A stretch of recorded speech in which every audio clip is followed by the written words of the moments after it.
जदि आपण भी दशम पास करमती ताठार अधिक योग्यता अच्छी तेज जाणी रखु ओडिशा रे खूब शीघ्र 40,000 निजुक्ति आसवाक जाउछि।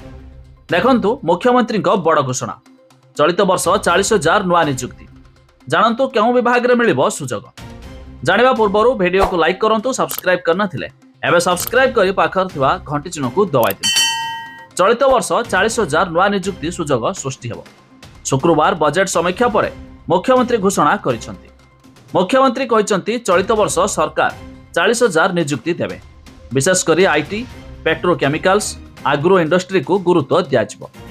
ओडिशा रे किपरि आमर जीडीपी बढ़िबो सेथिपई आमे कृषि भित्तिक शिल्प उपरे गुरुत्व देउछु बोली मुख्यमंत्री सूचना दैछन्ति। सेथिपई विकसित गाँ विकसित ओडिशा भली योजना आरंभ करबाकू जाउछु।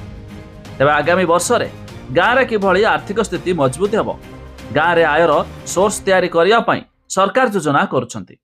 गाँ लोक जेपरी आउ सहर को आसबे नहीं सेथिपई विकसित गाँ विकसित ओडिशा रे फोकस कराजिबो। सेहिपरि श्रमिक चाषी निजुक्ति क्षेत्र में आशा रखिथिबा बेकार युवक सरकारी पदवी पूरण भली क्षेत्र बजेट रे प्रतिफलित हेबो।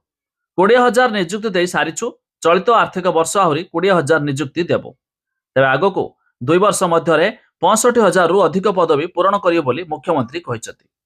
तेबे चलित मास 31 तारिख पर्यंत साधारण लोक बजेट पाई मतामत दे पारिबे।